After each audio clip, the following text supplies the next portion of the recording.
حضور علیہ الصلوۃ والسلام کے والدین ماجدین بلا شک و شبہ مومن تھے، بلا شک و شبہ مومن تھے، اور نہ صرف آپ کے والدین ماجدین بلکہ آدم علیہ السلام تک آپ کے تمام آباء و اجداد اور امہات سب مومن اور مومنات تھے۔ آپ کے جمیع آباء و اجداد مومن تھے۔ اس پر ایک ریفرنس دے دیتا ہوں تاکہ آپ تفصیل سے پڑھ لیں۔ میری اپنی کتاب سیرت الرسول، اس کا 2 والیومز، پہلے تو ہے مقدمہ، اس کے بعد 3rd والیوم بن جاتا ہے۔ کیا 3rd والیوم، جس میں عرب، حضور علیہ السلام کی ولادت سے پہلے عرب کے حالات کا تذکرہ ہے، دور جاہلیت کا تذکرہ ہے، پھر آقا علیہ السلام کی ولادت کا بیان ہے، اور 5 سال کی عمر مبارک تک آپ کی حیات طیبہ کا ذکر ہے، پھر حضرت آپ کی والدہ ماجدہ سیدہ آمنہ رضی اللہ تعالیٰ عنہ کے وصال کا ذکر ہے۔ وہ والیوم دیکھ لیں، والیوم 3 ہے غالباً۔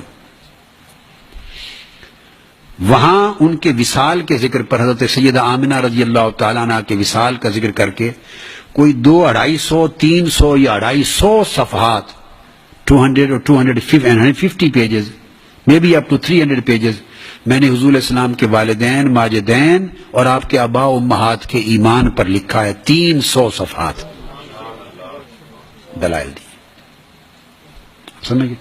تو تفصیل سے وہ سیرت الرسول کی کتاب نکال لیں، آپ کو قرآن اور حدیث کے اور ائمہ محدثین کے تمام دلائل اس میں مل جائیں گے۔ بات کی سمجھ آ گئی؟ بڑی تفصیل سے مل جائے گا۔ اب یہاں اس وقت ایک دلیل بتا دیتا ہوں جو میں نے وہاں بیان نہیں کی تھی۔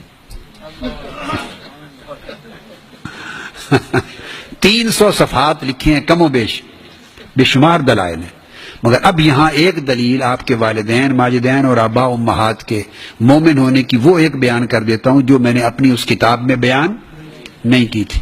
قرآن مجید کی 14 آیات سے حضور علیہ السلام کے والدین ماجدین سمیت آپ کے جمیع آباء و امہات کا مومن ہونا ثابت ہوتا ہے۔ 14 آیات قرآنی سے، 14 verses of Holy Quran provide the evidence of their being faithful moments and believers, true believers۔ اس میں ایک دلیل سے آؤٹ آف 14 verses بس ایک کوٹ کر دیتا ہوں بگننگ میں، اور البقرہ کا پہلا ہی پارہ، جس میں ذکر آتا ہے ابراہیم علیہ السلام اور اسماعیل علیہ السلام کے کعبۃ اللہ تعمیر کرنے کا۔ اعوذ باللہ من الشیطان الرجیم، وَإِذْ يَرْفَعُ إِبْرَاهِيمُ الْقَوَاعِدَ مِنَ الْبَيْتِ وَإِسْمَاعِيلُ۔ I'm quoting a reference from Quran, which is a very expressive and self-evident and categorical evidence on this particular subject of Holy Prophet's parents and their ancestors, they are being Muslim, they are being mu'min and believers۔ جب حضرت ابراہیم حضرت اسماعیل خانہ کعبہ کی دیواریں بلند کر رہے تھے تو انہوں نے دعا کی اللہ تعالیٰ کے حضور، ربنا تقبل منا انک انت السمیع العلیم۔ اس کے بعد کیا آگے کہا؟ ربنا واجعلنا مسلمین لک۔ اب یہ وہ مقام ہے، تفسیر کی کتابوں میں کسی مفسر نے اس کو ٹچ نہیں کیا، اللہ کی شان ہے۔ کیا امام فخر الدین رازی اور کیا امام آلوسی اور کیا امام بغوی اور کیا امام جلال الدین سیوطی اور کیا روح المعانی کے امام آلوسی اور کیا بڑے بڑے قدماء سے مفسرین نے تفاسیر میں اتفاق ہے کہ اس آیت سے اس بات کو اخذ نہیں کیا، مگر یہ ہر زمانے کا ایک اپنا نصیب ہوتا ہے۔ اللہ پاک کا خزانہ ختم نہیں ہوتا اور قیامت تک ختم نہیں ہوگا۔ اس نے اگلوں کو بھی بے حساب دیا، جو آج ہیں ان کو بھی بے حساب دیتا ہے، اور جو بعد میں آئیں گے ان کو بھی بے حساب دے گا۔ یہ نہیں ہے کہ اگلوں کو اتنا دے چکا کہ اب اس کے پاس ختم ہو گیا ہے کہ آج والوں کو دینے کا بچا کچھ نہیں، یہ نہیں، دیتا رہے گا۔ اس آیت کریمہ میں آگے ارشاد فرمایا ربنا تقبل منا انک انت السمیع العلیم کے بعد نیکسٹ ورس ہے ربنا واجعلنا مسلمین لک۔ باری تعالی ہم دونوں کو، وجعلنا، کون دعا کر رہے ہیں؟ حضرت ابراہیم اینڈ سیدنا اسماعیل علیہ السلام، فادر اینڈ. دو بیٹے ہیں آپ کے. کیا؟ ایک بیٹے ہیں حضرت اسحاق. یہاں کون موجود ہیں تعمیر کعبہ کے وقت؟ اسماعیل. جب یہاں باپ اور بیٹا دعا کر رہے ہیں ربنا وجعلنا، ہمیں بنا، تو تثنیہ کا صیغہ استعمال کیا دو کا، مسلمین لک، ہم دونوں کو.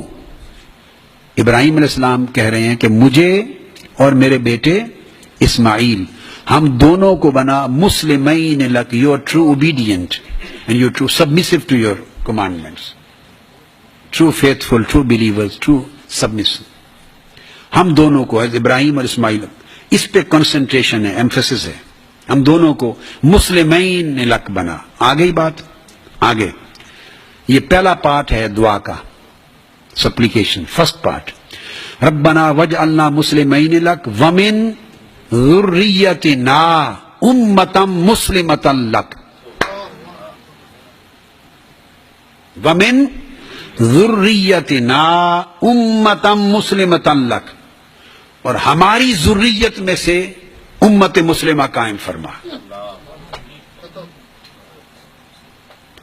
ابراہیم علیہ السلام along with سیدنا اسماعیل this son، وہ دعا کر رہے ہیں کہ باری تعالیٰ ہماری جنریشن میں سے، جو ہماری اولاد آئے گی، ہمارے چلڈرن، یکس جنریشن جو ہماری اولاد ہوگی، ذریتنا، ہماری ذریت میں سے امتم مسلمتن بنا، مسلمتن لک. اب یہاں چونکہ کلمہ ہے مسلمین، ہم دو کا، کوئی تیسرا شامل نہیں، تو اس سے مراد کون سی ذریت ہے؟ وہ ذریت جو ہے تو اولاد ابراہیم ہے، تو کیونکہ وہ دعا کر رہے ہیں، مگر اولاد ابراہیم کا وہ حصہ جو نسل اسماعیل ہے، اولاد ابراہیم کا وہ حصہ بڑی کلیئر ہے، کیٹیگوریکل ہے نا. Is there any ambiguity, confusion? Or is this far-stretched thing? This is very clear. دو دعا کر رہے ہیں، ہمیں مسلمین فیتھفل بنا، بلیور بنا، اور ہماری ذریت میں سے. اگر ابراہیم علیہ السلام کہتے من ذریتی، میری ذریت، تو اس میں وہ بھی شامل ہوتے اور اسحاق سارے ہوتے. اب جب اسماعیل علیہ السلام بھی مل گئے تو ہماری ذریت میں سے، تو اس کا مطلب ہے اولاد اسماعیل میں سے دیٹ پارٹ جو چلڈرن آف اسماعیل ہیں، اسماعیل علیہ السلام کی جو نسل، اولاد ابراہیم میں سے نسل اسماعیل میں سے. کیا یہ نہیں فرمایا وذریتنا، ہماری ذریت کو ایسا بنا امت مسلمہ؟ نہ. کیا؟ اب تیسری بات بتا رہا ہوں، یہ نہیں کہا کہ ہماری پوری ذریت، پوری نسل کو امت مسلمہ بنا، نہیں. فرمایا ومن ذریتنا امتن مسلمتن لک، میری اولاد کی جو وہ شاخ نسل اسماعیل میں سے ہے، نسل اسماعیل میں سے ایک امت مسلمہ پیدا کر. not the whole of children of Ismail, not the whole sum, not all of them. Some of them should be ummatan muslim, should be mu'min and Muslims. اولاد اسماعیل میں سے کچھ مومن اور مسلمان امت مسلمہ بنا. اب اولاد اسماعیل جو مکہ معظمہ میں آباد تھے، عرب مکہ میں، وہ اولاد اسماعیل تھی نا، اور جو کفار مشرکین تھے وہ بھی اولاد اسماعیل میں سے تھے. تو اللہ رب العزت کے پیغمبر نے، دو نبیوں نے دعا کی، اللہ نے قبول کی.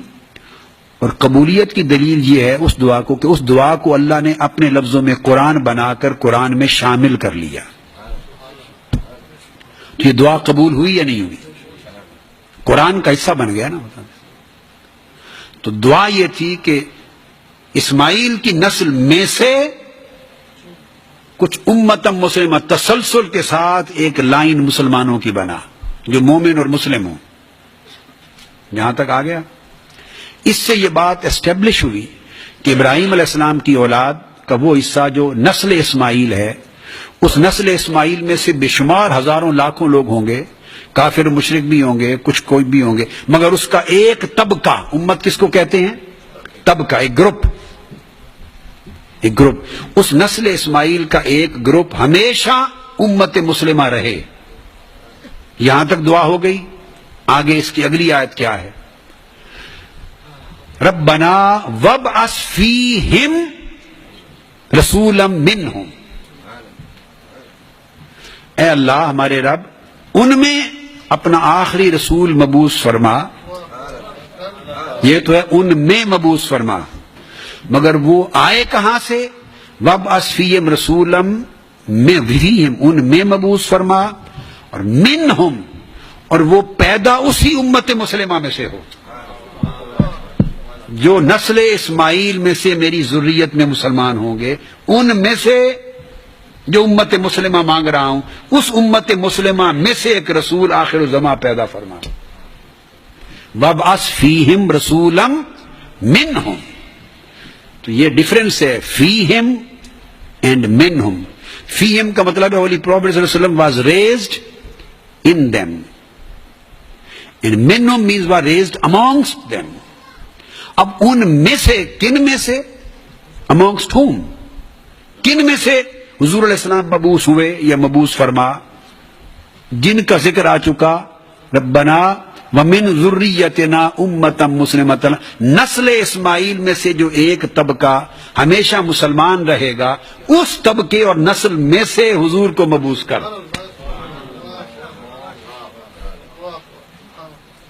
تو طے ہو گیا کہ ایک طبقے کا مسلمان ہونا قرآنی حکم کے مطابق امر قطعی تھا، جو نسل اسماعیل میں سے ہو، اور اس نسل اس وقت تک ہو جب تک حضور علیہ السلام پیدا نہیں ہو جاتے، کیونکہ حضور پیدا بھی انہی مسلمان امت مسلمہ میں سے ہوں.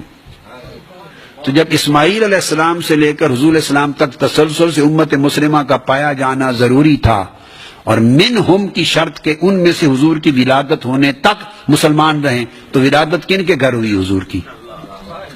والد حضرت عبداللہ تھے، والدہ آمنہ تھی. اگر معاذ اللہ وہی مومن نہ تھے تو یہ قرآن ہی غلط ہو گیا، تو قرآن ہی غلط ہو گیا. دعائے پیغمبر ہی رد ہو گئی اور اللہ رب العزت کا امر ہی ختم ہو گیا. منہم جو منیت ہے، کیا منہم میں منیت اور منہم کی منہمیت. منیت کا مطلب ہے بعض ایک طبقہ نسل میں سے مومن ہوگا، اور منہم میں منہمیت ان میں سے حضور کا اٹھنا. وہ لازم ہے کہ اسماعیل سے لے کر حضور تک وہ ایک سلسلہ بغیر کسی بریک کے مسلمان رہیں. اور اگر حضور کے والدین ہی معاذ اللہ مومن نہ ہو تو پیچھے ایک 3000 سال تک مومن چلانے کا فائدہ کیا؟ کہ جہاں اصل جن میں سے اٹھنا تھا وہ ان کا وقت آیا تو معاذ اللہ وہ مومن نہ. تو یہ قرآن مجید کی نص کا تقاضا ہے کہ اسماعیل علیہ السلام کی نسل سے وہ ایک طبقہ گھرانہ جو حضور علیہ السلام کے آباء و امہات اور آباء و اجداد کا ہے، جس میں سے آقا علیہ السلام پیدا ہوئے، وہ تسلسل کے ساتھ مرد بھی عورت بھی، مرد بھی عورت بھی، جس کو ٹوٹیلٹی کو امت مسلمتن کہا جا رہا ہے، منہم وہ مسلمان رہے. اور اس مسلمان کا پہلا کنارہ اسماعیل علیہ السلام تھے دعا کا، اور آخری کنارہ حضرت عبداللہ حضرت آمنہ تھے والے. اور اسی طرح ابراہیم علیہ السلام نے وہ دعا کی، جو دعا ایک دعا تھی جو آپ نے وہ آزر کے لیے کی، جس کو اللہ پاک نے فرمایا نہ کرے. ایک دعا، دو دعائیں کی. ایک دعا وہ کی جو دعا قبول ہوئی، جس کو قرآن میں شامل کر لیا گیا، اور آج وہ دعا آپ کی نماز کا حصہ ہے. آج وہ دعا، وہی دعا ابراہیم علیہ السلام کی آپ نماز میں پڑھتے ہیں، وہ ابراہیم علیہ السلام کی دعا ہے. اب اسی آیت کی تائید میں تفسیر میں دوسری آیت کو جوڑ لیں. دعا پڑھیے، رب اجعلنی، کیا مطلب ہے؟ اے اللہ مجھے نماز کی اقامت و نماز قائم کرنے والا بنا. آگے رب اجعلنی مقیم الصلاۃ ومن ذریتی ربنا وتقبل دعا. قرآن کا حصہ بنا دیا اور امت مسلمہ کی نماز کا حصہ بنا دیا، دعا کی قبولیت ہو گئی. تو فرمایا باری تعالیٰ مجھے پوری عمر نماز قائم کرنے والا رکھ، اور میری ذریت میں سے، یہ نہیں فرمایا وذریتی، فرمایا ومن ذریتی، میری ذریت میں ایک نسل، ایک طبقہ ایسا ہمیشہ قائم رکھنا جو نماز قائم کرنے والا رہے. تو جب یہ دعا قبول ہو گئی تو بتائیے اس قبولیت کا حقدار ابراہیم علیہ السلام اور اسماعیل علیہ السلام کی ذریت میں کون سا گھرانہ بنتا ہے؟ جس میں آقا علیہ السلام پیدا ہوئے وہ یا دوسرے؟ اگر یہ تو قرآن کی طرف سے لازمی ہو گیا کہ ایک ذریت کے ایک حصے کو ہمیشہ مومن رہنا ہی تھا، رہنا ہی تھا، رہنا ہی تھا، ہو ہی نہیں سکتا کہ ایک طبقہ مومن نہ رہے۔ جب یہ بات ایک طے ہو گئی کہ ایک حصے نے مومن نسل میں سے رہنا تھا، تو جب یہ طے ہو گیا اب ذرا چوز کیجیے، تو وہ مومن جب اللہ نے انتخاب کیا تو کون سا؟ جب ایک کو رکھنا ہی ہے مومن، دعا قبول کر لی، تو کس کو رکھا جائے؟ وہ اور اخیار کے والدین کو رکھا جائے یا حضور کے والدین والی نسل کو، نسب کو رکھا جائے؟ اگر ان کو کہیں رکھا جائے تو کیا پریویلیج ہے ان کا، کیا ان کا استحقاق ہے؟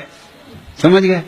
تو جب ایک کو رکھنا ہی تھا مومن، ومن ذریتی، نماز میں بھی آج آپ دہرا رہے ہیں، تو پھر وہی اللہ نے رکھا جس نسل میں سے حضور نے آنا تھا۔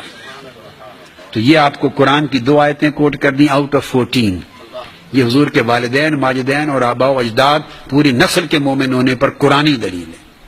تو پھر وہ لڑی جس کو قرآن امت مسلمہ کہہ رہا ہے، اور قرآن جس کو اقامت صلاۃ کرنے والا کہہ رہا ہے، ان کو کوئی کہے کہ مومن نہ تھے، تو پھر اس کا کیا حال ہوگا؟